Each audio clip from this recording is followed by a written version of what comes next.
चलिए भारत की बात बताता हूं मैं। सबसे पहले बड़ी खबर बुलेटिन में, सबसे पहली जो खबर है, मुस्लिम मुल्कों में क्यों दनादन मिसाइल मार रहा है ईरान, लगातार आ रही हैं और कैसे बम और बारूद की बारिश हो रही है, यह सवाल है। पूरी तस्वीर दिखाएंगे आपको। देखिए, इजराइल ईरान जंग में ईरान लगातार क्लस्टर बम से हमला बोल रहा है। इस बार ईरान ने सऊदी अरब पर क्लस्टर बम बरसा दिए। सुनिए।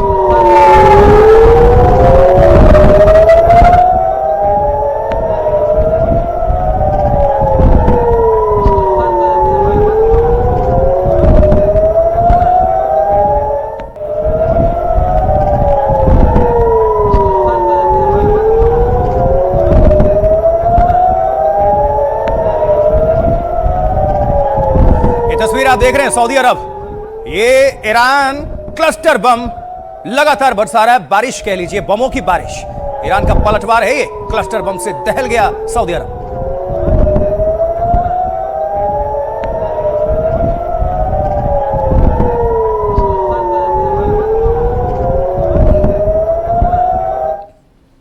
और अब आपको दूसरी तस्वीरें हम दिखाने जा रहे हैं, क्योंकि ईरान ने रियाद में तेल रिफाइनरी पर जो हमला किया है और सऊदी अरब सहित अमेरिका तक को चौंका दिया, दहला दिया। ये देखिए जरा, ये भीषण तस्वीरें हैं। जंग तेल और गैस प्लांट पर हमले की तरफ आगे बढ़ रहा है। ये देखिए।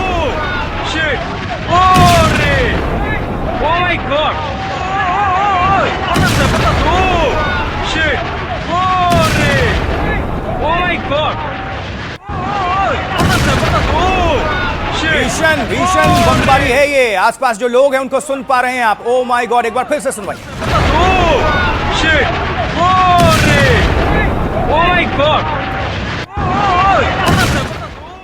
और अब अगली तस्वीर, क्योंकि रियाद में हमले की बात की, अब ये तस्वीर है ईरान के हमले के बाद तेल रिफाइनरी आग के गोले में तब्दील हो गई। ये नजर डालिए।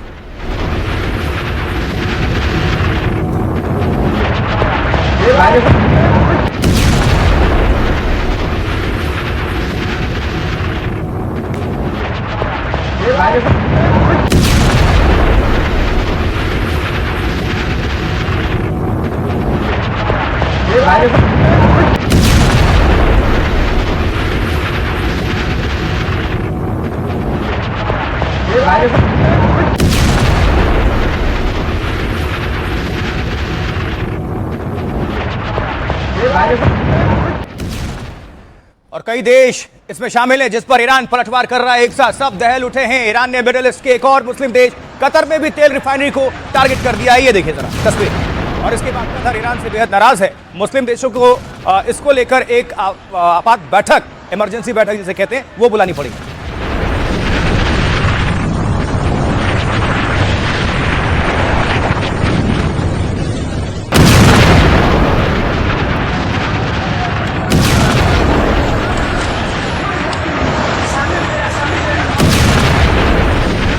फैला दिया ईरान ने जबरदस्त। लोगों को लगता था, खासकर डोनाल्ड ट्रंप को, इजराइल को, अमेरिका को, कि चंद दिनों में यह युद्ध खत्म हो जाएगा। ऐसा बिल्कुल प्रतीत नहीं हो रहा है। जोरदार जवाबी अटैक कर रहा है। और ये कतर ही क्यों, ईरान ने इसके बाद कुवैत में भी तेल रिफाइनरी को टारगेट कर दिया है। और इससे ना सिर्फ तेल भंडार को नुकसान पहुंच रहा है, बल्कि दुनिया में तेल की सप्लाई पर भी इसका बुरा असर पड़ रहा है।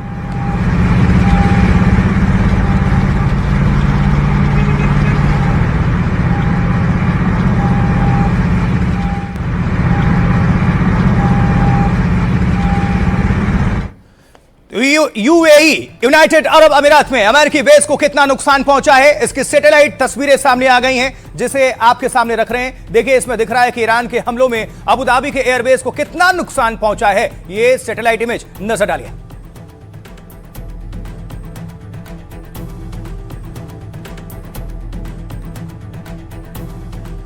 तो ईरान का ये तेल और गैस प्लांट पर हमला तब शुरू हुआ जब इजराइल ने ईरान के एक गैस प्लांट को टारगेट कर दिया। और इसके बाद ईरान ने मिडिल ईस्ट में कई देशों को दहला दिया, वहां के गैस और तेल प्लांट को निशाना बना दिया, जैसे ये तस्वीर।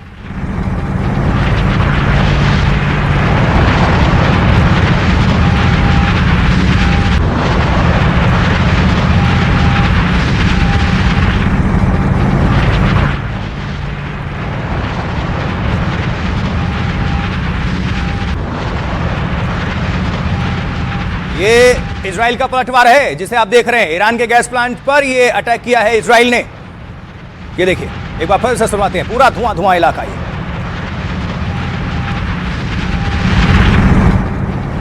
लेकिन इजराइल के अटैक के बाद ईरान थमने वाला नहीं।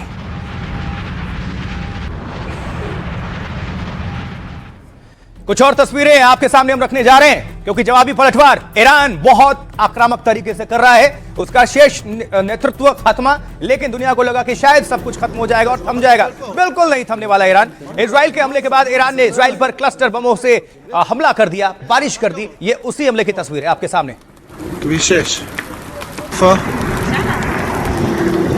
זה ממש נופל פה. מה זה? זה מסוכן היום. מאיפה זה נופל? כן, זה ממש קרוב. ממש פה. כביש 6. अब जरा आपको एआई वीडियो के जरिए दिखाते हैं किस तरह ईरान का यह क्लस्टर बम टारगेट को हिट करता है। नजर डालिए एआई वीडियो।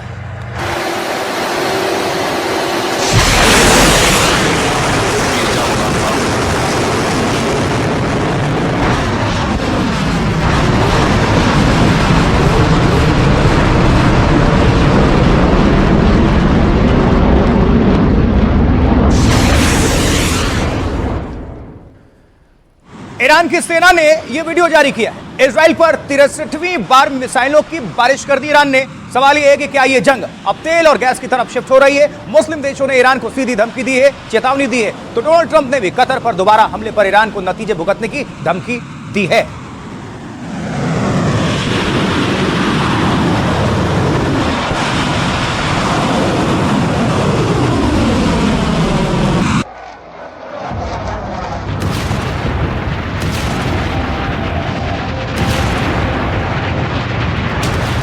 ईरान इजराइल जंग अब तेल और गैस को लेकर युद्ध में बदलता जा रहा है। ईरान ने अब तेल और गैस भंडार पर निशाने लगाने शुरू कर दिए हैं। इजराइल के ईरान के गैस प्लांट पर हमले के बाद ईरान ने मिडिल ईस्ट में तबाही मचा दी है। एक साथ कई देशों में तेल और गैस प्लांटों को निशाना बनाकर चौंका दिया है। इसमें 12 मुस्लिम देश ईरान से बेहद नाराज हैं। सऊदी अरब सहित कई देशों ने हमले की धमकी तक दे डाली है।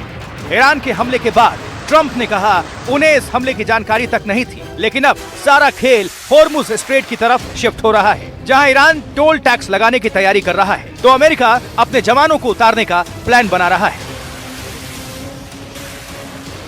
आइए जरा आपको बता देते कि कैसे ईरान ने अरब देशों में आग लगा दी है। देखिए, ईरान ने सबसे बड़ा हमला कतर के गैस फील्ड पर कर दिया। रास लफान नाम की इस गैस फील्ड पर ईरानी मिसाइल गिरी, जिसके बाद कतर के इस गैस ठिकाने पर आग भड़क गई और कतर रक्षा मंत्रालय ने कहा ईरान ने 5 बैलिस्टिक मिसाइलें दागी हैं। इनमें से ज्यादातर को एयर डिफेंस सिस्टम ने हवा में ही मार गिराया, लेकिन ईरान की एक घातक मिसाइल रास लफान में गिर गई, जिसके बाद आरन फारन में कई घंटों के बाद आग बुझाई गई। रास लफान दुनिया का सबसे बड़ा एलपीजी उत्पादन केंद्र है। कतर के इसी गैस फील्ड से दुनिया भर में एलएनजी का निर्यात होता है। ईरान ने सऊदी अरब की तेल रिफाइनरी पर भी अटैक किया।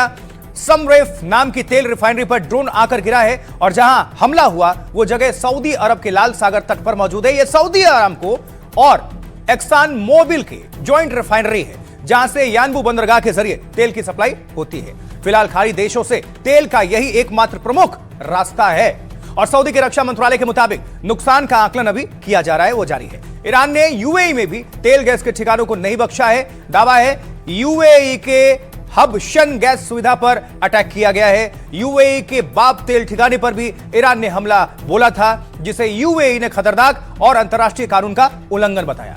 कुवैत में भी 2 बड़ी तेल रिफाइनरी मौजूद है, वहां ड्रोन से हमला कर दिया ईरान ने। मीना अल अहमदी और मीना अब्दुल्ला रिफाइनरी पर अटैक किया ईरान ने। कुवैत पेट्रोलियम कंपनी के मुताबिक हमले से वहां आग लग गई। कंपनी ने कहा है कि कर्मचारी सभी सुरक्षित हैं, कोई घायल नहीं हुआ, राहत की बात यह है। लेकिन इस बीच ईरानी कमांडर ने हमलों के बाद क्या कुछ कहा है, आपको सुनवाते हैं, सुनिए जरा। हमारी सेनाओं ने भीषण और जवाबी कार्रवाई की, जिसके बाद हमारे देश में हुए नुकसान के बराबर नुकसान वहां भी हुआ। हमारी कार्रवाई की वजह से अमेरिका से जुड़े तेल संयंत्रों में आग लग गई। हम अमेरिका और इजराइल को एक बार फिर चेतावनी देते हैं कि अगर आपने ईरान की ऊर्जा ढांचे पर हमला करके एक गंभीर गलती की है, यदि ऐसा दोबारा हुआ तो आप और आपके सहयोगियों के तेल गैस ठिकानों पर भविष्य में होने वाले हमले तब तक नहीं रुकेंगे जब तक कि वो पूरी तरह बर्बाद नहीं हो जाते। हमारी प्रतिक्रिया आज रात के हमलों से कहीं ज्यादा कठोर होगी। कुछ और तस्वीरें आपके सामने हम रखने जा रहे हैं, क्योंकि ईरान ने तो अटैक कर दिया, लेकिन मुस्लिम देश जो हैं वो नाराज हो गए। जी हां, कुछ इसमें मुस्लिम देश हैं, कौन कौन से ये सब कुछ बताएंगे, तस्वीरें भी आप सभी तक पहुंचाएंगे। लेकिन मुस्लिम देशों की एक बैठक हो गई इमरजेंसी में, जिसमें ईरान से हमले रोकने को कहा गया है और साथ ही मुस्लिम देशों ने साफ किया है कि अब ईरान अगर नहीं मानता है तो वो ईरान को जवाब देने के लिए तैयार है।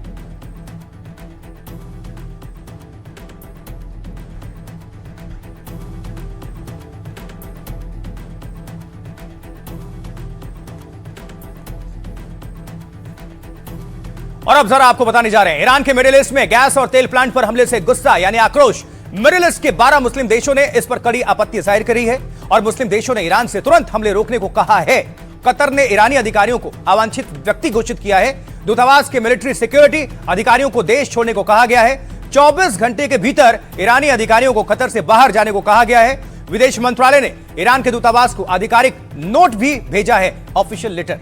कतर का आरोप, ईरान बार बार उसके खिलाफ कार्रवाई कर रहा है। ईरान कतर की सुरक्षा और संप्रभुता का उल्लंघन कर रहा है।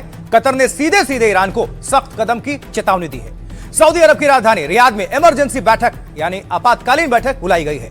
इस बैठक में सऊदी अरब, कतर और यूएई समेत कई देश शामिल थे। बैठक में ईरान के रिहायशी इलाकों पर हमले को गलत बताया गया है। ईरान से हालात को और खराब नहीं करने की अपील की गई है। सऊदी अरब के विदेश मंत्री ने ईरान को सख्त चेतावनी दी है इसको लेकर और कहा है कि वो पहले बातचीत से मामला सुलझाने की कोशिश करेगा, लेकिन अगर जरूरत पड़ी तो सैन्य कार्रवाई से पीछे नहीं हटेगा।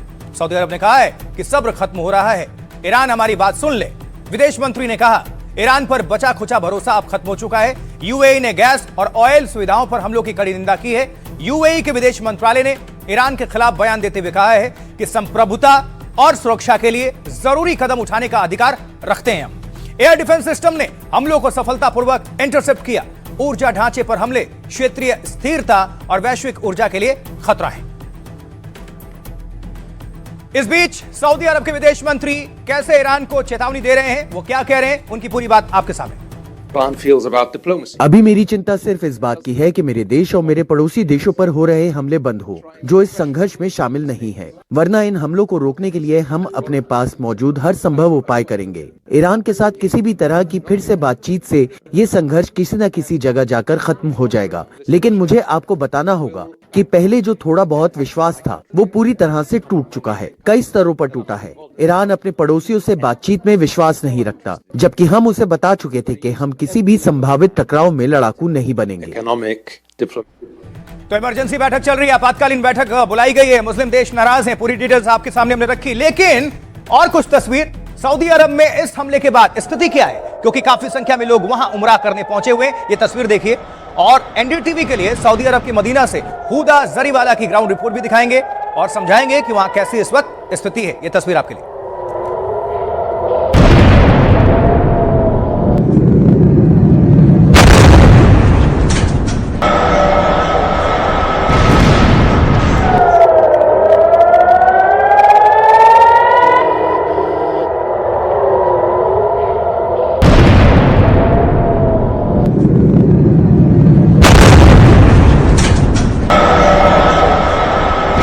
मदीना मुनव्वरा में मौजूद हूँ, जहाँ पे सुभान अल्लाह आप जिस तरह से देख रहे हैं लाखों लाखों की तादाद में यहाँ पे भीड़ मौजूद है। जिस तरह से हम मदीना मुनव्वरा में सेफ महसूस कर रहे हैं, अपने आप को हिफ्ज़ व अमान में अल्लाह ताला की महसूस कर रहे हैं। मैं सुबह ही मक्का से आई हूँ। मक्का मुकर्रमा में भी सुभान अल्लाह बहुत सारे करोड़ों की तादाद में लोग मौजूद थे। वहाँ पे भी लोग सुकून में थे, सेफ थे। तो अगर ये वेस्टर्न प्रोपेगेंडा आप ना माने, जहाँ पे वो ये दिखाना चाहते हैं कि मिडिल ईस्ट सेफ नहीं है या मिडिल ईस्ट में मुसलमान ममालिक को कोई आपस में एक दूसरे से लड़वाना चाहते हैं, तो ऐसा बिल्कुल नहीं है। अच्छा लग रहा है, हम काफी दिनों से यहाँ पर हैं, एक मंथ से ज्यादा हो चुका है सऊदी अरब में। हमें काफी अच्छा लग रहा है, काफी सेफ महसूस कर रहा हूं। आपको क्या लगता है कि ईरान जो कर रहा है, क्या वो सिविलियन पॉपुलेशन को टारगेट कर रहा है, जो कि बिल्कुल नहीं कर रहा है? तो ईरान का मकसद क्या है? ईरान का मकसद है यूएस के जो ईरान पे हमला करता है, उन चीजों को बर्बाद कर रहा है। तो मतलब काफी जनता यहाँ पर हम लोग मिली करके 25 से 30 लाख जनता मदीना शरीफ में है। सब अपने अपने फ्री माइंड घूमने को ऐसा ही लगता है कि कुछ होना है।